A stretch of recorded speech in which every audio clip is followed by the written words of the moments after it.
الحمد لله الذي رفع شعائر الإسلام في كل مكان وزمان، والصلاة والسلام على أشرف الأنبياء محمد وعلى آله وصحبه ما دامت الملوان. ونشهد أن لا إله إلا الله وحده لا شريك له، ونشهد أن سيدنا وسندنا وحبيب ربنا ومحبوبنا ومعشوقنا ومولانا محمدا عبده ورسوله،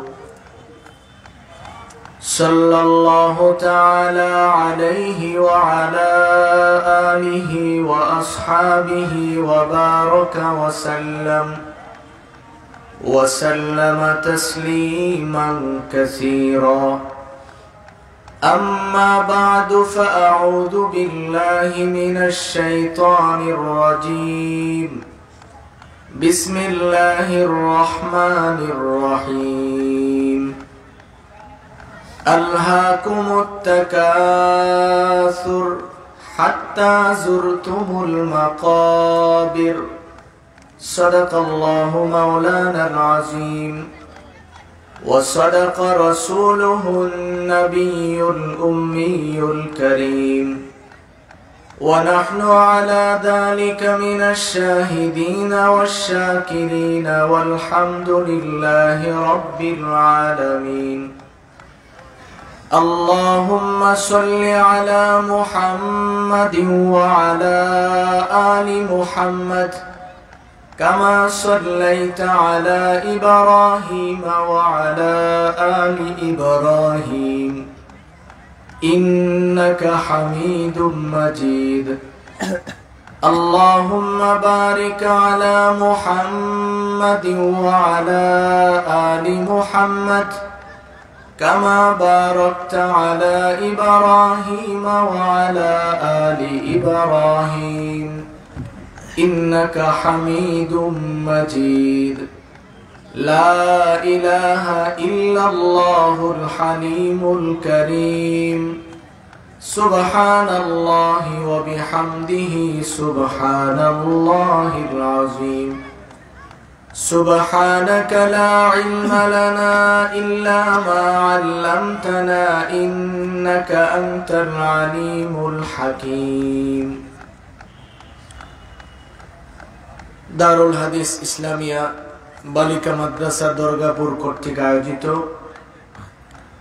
আজকের এই 23তম বার্ষিক ওয়াজ মাহফিলের বর্তমান অধিবেশনের শ্রদ্ধাভাজন সভাপতি সাহেব দামাত বারাকাতুহুম, উপস্থিত দেশ ও জাতির কর্ণধার হযরত উলামায়ে কেরাম, অত্র এলাকার বিভিন্ন অঞ্চল থেকে আগত ইসলাম প্রিয় মুসলিম ভাইরা, পর্দার অন্তরালে অবস্থানরত অত্যন্ত নম্র ভদ্র ফরদানিশীল মা ও বোন, মহান রব্বে কারীমের নিকট শুকর আদায় করছি, যিনি অত্যন্ত দয়া করে মেহেরবানি করে আমাদের হায়াতটাকে দীর্ঘায়িত করে সুস্থ শরীরে আজকের এই মোবারক মজলিসে বসার তৌফিক দিয়েছেন। এই জন্য আমরা সকলেই পড়ছি আলহামদুলিল্লাহ। মুহতারাম ভাই, আপনারা এতক্ষণ অত্যন্ত চমৎকার কণ্ঠে শুনতেছিলেন মাওলানা উবাইদুর রহমান হুজাইফি হাফিজাহুল্লাহর জবান থেকে গুরুত্বপূর্ণ আলোচনা শুনেছেন। কিছুক্ষণ পরে জোহরের আজান হয়ে যাবে। আমি অল্প সময় আপনাদের সামনে কিছু কথা বলার জন্য হাজির হয়েছি। আমি আপনাদের সামনে যে দুইটা আয়াত তিলাওয়াত করছি সূরা তাকাসুর থেকে, যেহেতু এখানে মাদ্রাসার ছাত্রের সংখ্যাই বেশি, আমরা সবাই জানি রব্বুল আলামিন এই দুইটা আয়াতের মধ্যে চমৎকার কিছু কথা শুনিয়েছেন। দুনিয়ার জমিনে মানুষ চলতে গেলে তার টাকা পয়সার প্রয়োজন হয়। কথা বলুন, হয় কিনা? টাকা পয়সা ছাড়া মানুষ চলতে পারে না। আল্লাহ তাআলা বলেন যে মানুষ তো প্রাচুর্যের প্রতিযোগিতার পিছনে দৌড়ায়, আবার রব নিজেই বলেন কত সময় পর্যন্ত দৌড়াবে যতক্ষণ মাটির নিচে না যায়। আপনি একটু যদি হিসাব মিলান, দুনিয়ার জমিনে আমরা যদি আল্লাহ তাআলার কথা হৃদয়ে রাখি, আপনি আমি একটু হিসাব করলেই বুঝি যে আমার হৃদয়ে আল্লাহর ভালোবাসা বেশি না সম্পত্তির ভালোবাসা বেশি। কাউকে জিজ্ঞেস করতে হবে না, আমি যদি আমাকে জিজ্ঞেস করি যে আমার হৃদয়ে কিসের ভালোবাসাটা বেশি, আমার কাছে অটোমেটিক হিসাব এসে যাবে। কখনো যদি কোনো মাদ্রাসায় 10টা টাকা দেওয়ার লাগে, মনে হয় টাকা বের হয় না, কলিজা যেন সিরা বাইর করতে আসে। পকেট থেকে টাকা বের করে না, মনে হয় এদিক থেকে 2টা রক টান দিয়ে সিরা আনতেছে। মানে এমন হয়, বারবার পকেটের দিকে তাকায়, না জানি 10টা টাকা বেশি চলে যায় কিনা। মূলত এই বিষয়টা তো আমার এমন হওয়ার কথা ছিল না, কেন এমন হলো? পিছনে গেলে আমরা দেখতে পাবো আল্লাহ তাআলার সামনে ইবলিস বলেছিল, রব আমি কিন্তু তাদেরকে তোমার কাছ থেকে দূরে সরাবো। কসম করে বলছে আমি দূরে অবশ্যই সরাবো। রব জিজ্ঞেস করেছিলেন কিভাবে সরাইবা? তখন ইবলিস জবাব দিয়েছিল আমি 4টা মাধ্যমে সরাবো। এর ভিতরে 2 নাম্বার যেই কথাটা বলেছে, আমি তাকে দুনিয়ার আশা দিয়ে হৃদয়টা ভরে দিব। মানে এমন পরিমাণে দুনিয়া তার হৃদয়ে থাকবে, এই মানুষটা তখন চিন্তা করবে যে আমার দরকার 5টা টাকা আছে, 10 টাকা কি করে হয়? পাতারিয়া বাজারে একটা দোকান আছে, কি করে সুনামগঞ্জ শহরে একটা দোকান করা যায়? হইল সুনামগঞ্জ শহরে, এখন চাই সিলেট শহরে কি করে যাওয়া যায়। সিলেট থেকে তখন চিন্তা আসে ঢাকায় গিয়ে কি করে আমার প্রভাব বিস্তার করা যায়। কথা বলুন ঠিক কিনা? তা আমাদের সামনে কিন্তু এখন স্পষ্ট, যারা দুনিয়ার মোহে পড়ে মানুষকে কষ্ট দিয়েছিল, আলেমদেরকে জেলখানায় বন্দী করছিল, এরা কিন্তু উফাস দেশ ছেড়ে ফলাইছে। খাবার পাক করছে, খাইতে পারে নাই। সারা জীবন আমরা মিথ্যা কথা শুনছি যে তাহাজ্জুদ পড়ে, 16 বছর শুনলাম তাহাজ্জুদ পড়ে, কিন্তু চোখে দেখলাম ফরজ নামাজ জোহর নামাজ ফলায়া তৈরি বাকছে। তাহলে আপনি যখন দুনিয়ার মোহে পড়ে যাবেন, দুনিয়া কামায়ের পিছনে যখন আপনি দৌড়াবেন, আপনার এরকম লাঞ্ছিত পরিস্থিতি হবেই। আপনি এটাকে কোনোদিন সরাতে পারবেন না। আল্লাহ রাব্বুল আলামিন তো কোরআনে কারিমায় স্পষ্ট করেছেন, ওয়ামান আ'রাদা আন যিকরি ফাইন্না লাহু মাঈশাতান দানকা ওয়া নাহশুরুহু ইয়াওমাল কিয়ামাতি আ'মা قال رب لم حشرتني أعمى وقد كنت بصيرا قال كذلك أتتك آياتنا فنسيتها وكذلك اليوم تنسى। আল্লাহ তাআলা তো পরিষ্কার করেছেন যে দেখো, যারা দুনিয়ার জমিনে আমার জিকির থেকে দূরে সরে যাও, আমি তোমাকে অভিশপ্ত করার জন্য প্রথম যে কাজটা করি, তোমার দুনিয়ার জীবন আমি সংকীর্ণ করে দেই। যদি বিশ্বাস না হয়, কোনদিন যদি সুযোগ হয়, হাসিনারে জিগায়া দেখেন যে তার দুনিয়ার জীবন কি পরিমাণে সংকীর্ণ হয়েছে। বাংলাদেশ থেকে তো পলাইছে, বিশ্বের কোন দেশ তাকে নিতে চাচ্ছে না। আপনারা আন্তর্জাতিক মিডিয়াগুলি ঘাটলেই দেখবেন, ইন্ডিয়াও যে আছে লাঞ্ছিত অবস্থায় আছে, কারণ ইন্ডিয়ার সরকারও এখন তারে নিয়ে বিপদে আছে। আন্তর্জাতিক ভাবে খুব চাপের মুখে আছে যে কেন রাখছেন, কেল্লিগা রাখছেন, বিয়া করে রাখছেন নি। জিগাচ্ছে মোদীকে যে তুমি কি বিয়া করে রাখছো তারে? যদি বিবাহ না করো তাহলে কিসের ভরসায় তুমি ইন্ডিয়াতে তারে রাখছো? তার পার্লামেন্ট মেম্বাররাই তাকে জিজ্ঞেস করছে। তা আপনি চিন্তা করে দেখেন, রব যে বলছেন কবরের মাটি যতক্ষণ মুখের উপরে না যাবে ততক্ষণ পর্যন্ত তুমি দুনিয়ার মুখ ছাড়তে পারবা না। কাজেই দুনিয়ার পিছনে যারা দৌড়ায়, আল্লাহ তাআলা তো বলছেন আমি প্রথম যে অভিশপ্ত করি এটা হলো তার দুনিয়ার জীবন সংকীর্ণ করি, যেটা হাসিনারে করছে। গোটা পৃথিবীর ইতিহাস তালাশ করলে পাবেন না 360 জন পার্লামেন্ট মেম্বার সহ এট এ টাইম দেশ ছেড়ে ফলাইয়া দেওয়ার পৃথিবীর ইতিহাসে নাই। কেন? তাদের গরমে তো আমরা দেশও থাকতে পারছিলাম না, তেমন গরম গেল কই? কাজেই দুনিয়ার পিছনে আপনি দৌড়াবেন, লাঞ্ছিত অবশ্যই হবেন। এটা টপ টু বটম যে কোনো মাধ্যমে যে কোনো সময় আপনাকে অভিশপ্ত করবে, এটা দুনিয়ার কাজ। প্রক্ষান্তরে আপনি যদি আপনার হৃদয়ে দুনিয়ার মোহ না ঢুকায়া কোরআনের কথাগুলি ঢুকান, আপনি যদি আপনার সিনায় ইলম ঢুকান, আল্লাহ রাব্বুল আলামিন কোরআনে কারিমায় বলেছেন, দেখো যাদের সিনার মধ্যে রবের কথা থাকে ওদের জবানটা হয়ে যায় দামি, ওরা দুনিয়াতে বৈশা যা বলে রব্বুল আলামিন আসমান থেকে তা দিয়ে দেন। সুবহানাল্লাহ।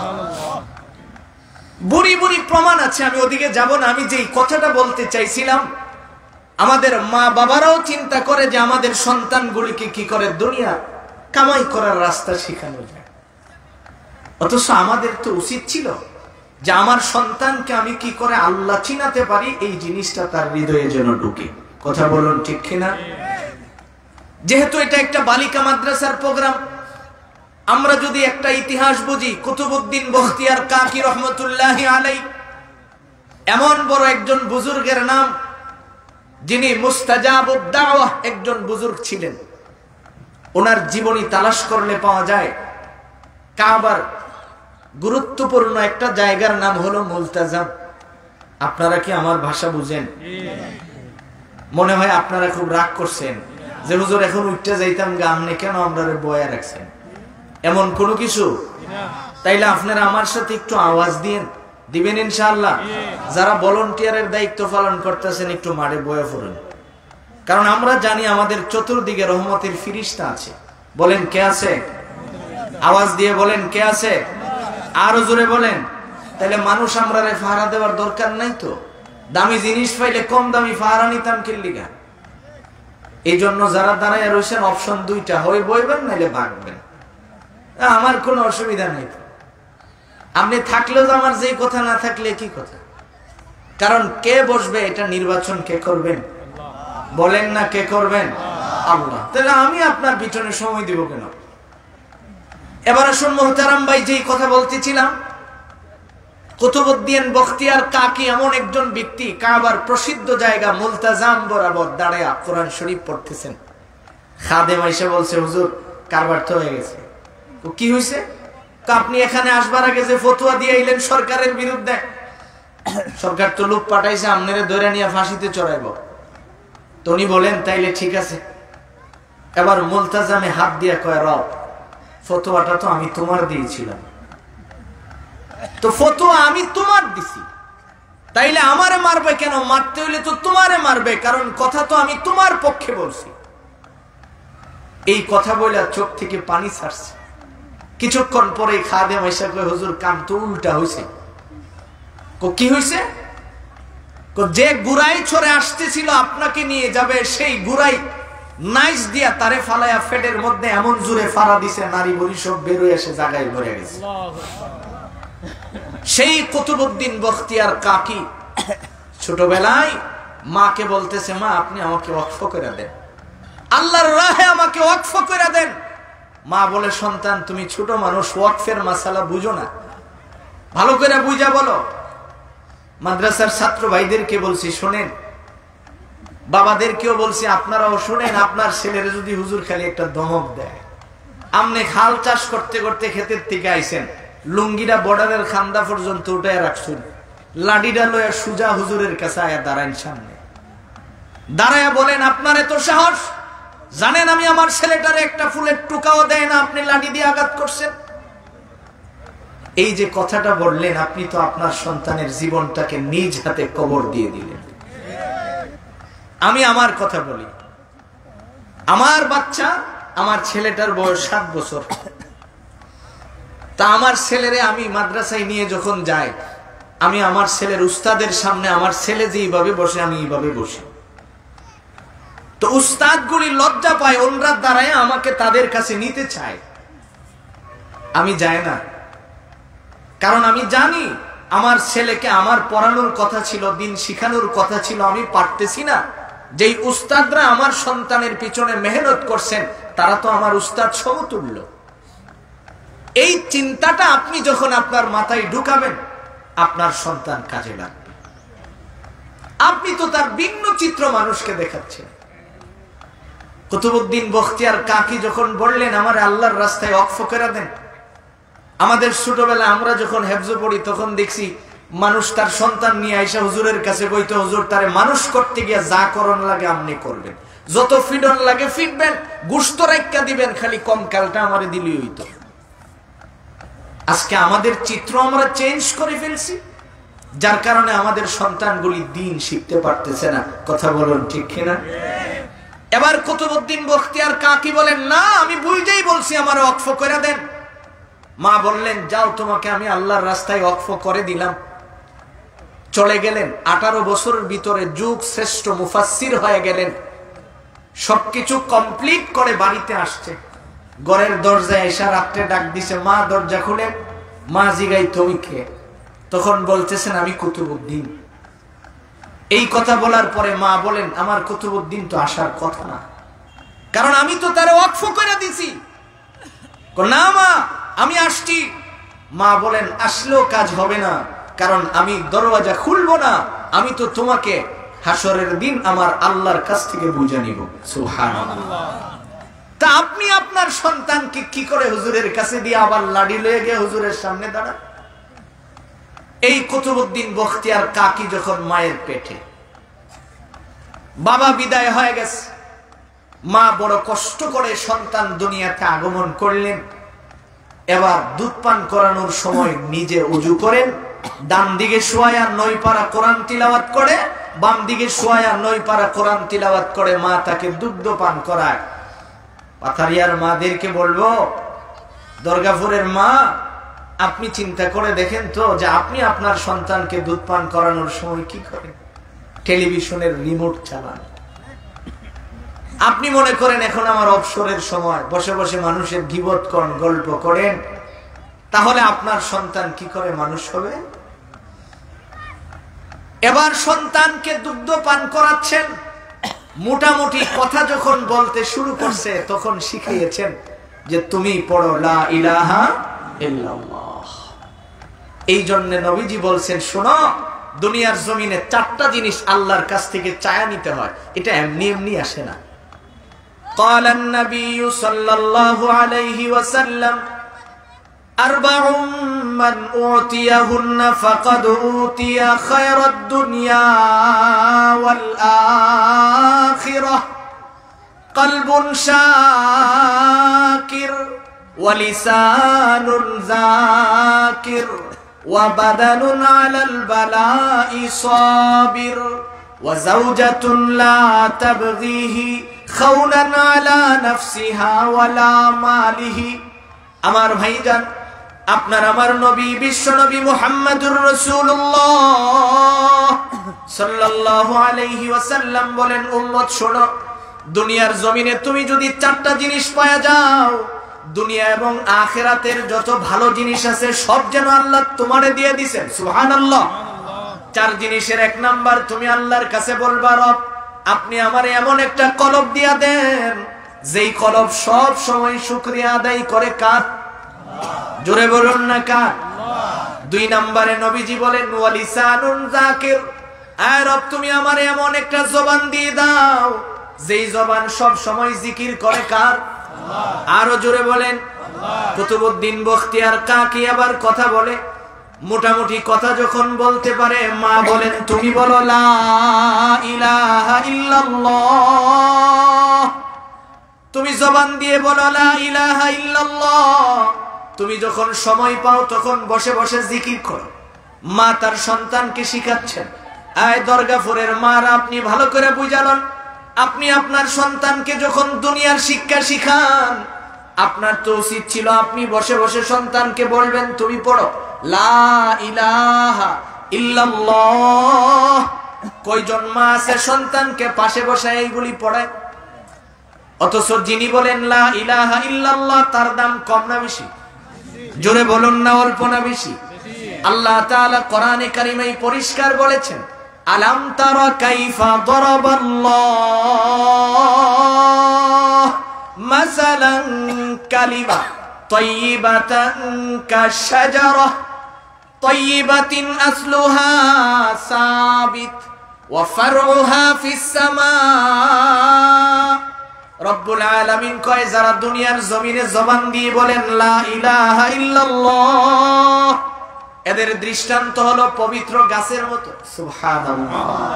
যেই গাছের শিকড় থাকে সাত জমিনের নিচে, যেই গাছের শাখা প্রশাখাগুলি সপ্তম আসমানের উপরে উঠা যায়। এই পাতারিয়ার মারা ভালো করে বুঝালো, আপনিও যখন দরগাপুর বালিকা মাদ্রাসায় আপনার সন্তানকে পড়াবেন, সে যখন এখানে বৈশা বৈশা পড়বে লা ইলাহা ইল্লাল্লাহ, এই শব্দগুলি তার হৃদয়ে বসাবে, ওর গর্ভ থেকে নেক সন্তান কে দিবেন? জোরে বলুন না কে দিবেন? কারণ নেক সন্তান আল্লাহর কাছ থেকে চায়া নিতে হয়। এই জন্য নবীজি বলেন তুমি যখন সময় পাইবা তো বলবা রব আপনি আমারে এমন একটা জবান দান করেন যেই জবান সব সময় জিকির করে কার? আল্লাহ। 3 নম্বরে নবীজি বলেন তুমি দোয়া করো ওয়া বাদানুন আলাল বালাই সাবির, এই রব তুমি আমারে এমন একটা বডি দান করো যেই বডি খায়া না খায়া ধৈর্য ধারণ করে। সুবহানাল্লাহ। এটা হলো আমাদের সবচেয়ে বড় গুরুত্বপূর্ণ বিষয়। আজকে দিন শিক্ষা আমার ভিতরে না থাকার কারণে আমাদের কাছে একটা জরিপ আছে। আমরা জরিপ করে দেখেছি বাংলাদেশের 94% মানুষ শুধু হারামের পিছনে দৌড়ায়, গড়ে নেককার স্ত্রী না থাকার কারণে। উত্তরাতে আমি যেখানে জুমা পড়াই, উত্তরা 7 নম্বরে আমি এক জুমা পড়াই, আল্লামা খালেদ সাইফুল্লাহ আইয়ুবী হাফিজাহুল্লাহ এক জুমা পড়ান এই মসজিদে। তো আমাদের মসজিদের পাশেই একজন লোক আমাকে শুক্রবার একদিন বললেন যে হুজুর চলেন, আমি নতুন একটা বাড়ি কিনেছি, আপনি একটু দোয়া করবেন।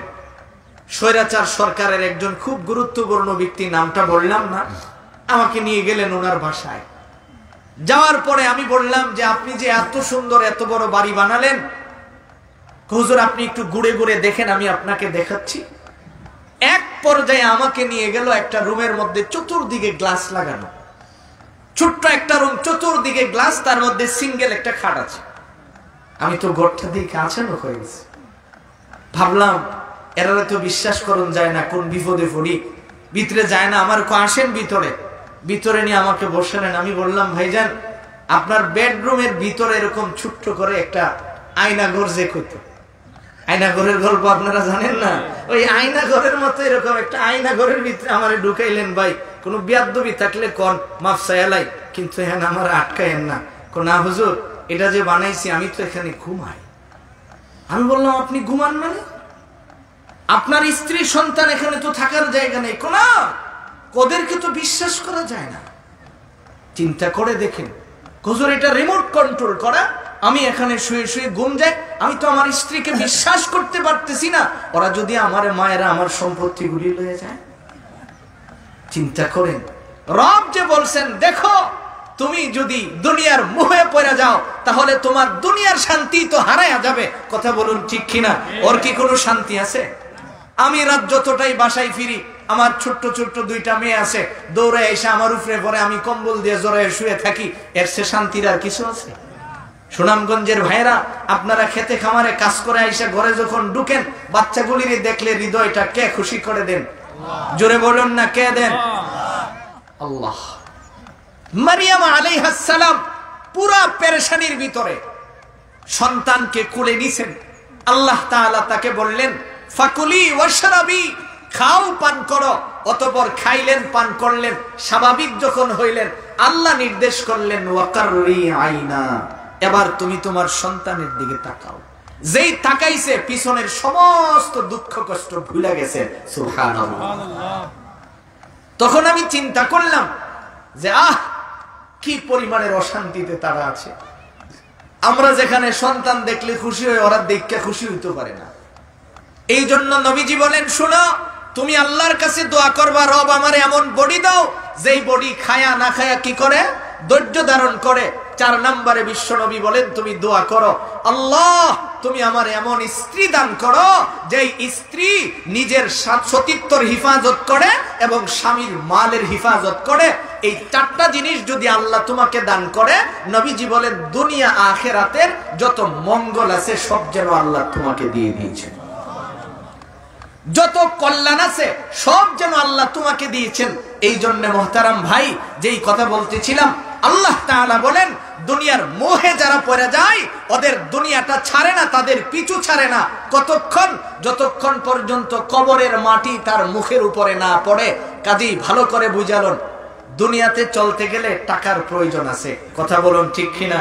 তো টাকার প্রয়োজন যে আছে, নৌকা যখন চলে পানিতে, এই পানি যদি আবার নৌকার ভিতরে ঢুকে, এই নৌকা ঠিক থাকে? ডুইবা যায়। এই জন্য মোহতারাম ভাই, আমি যেন দুনিয়ার মোহে পড়ে না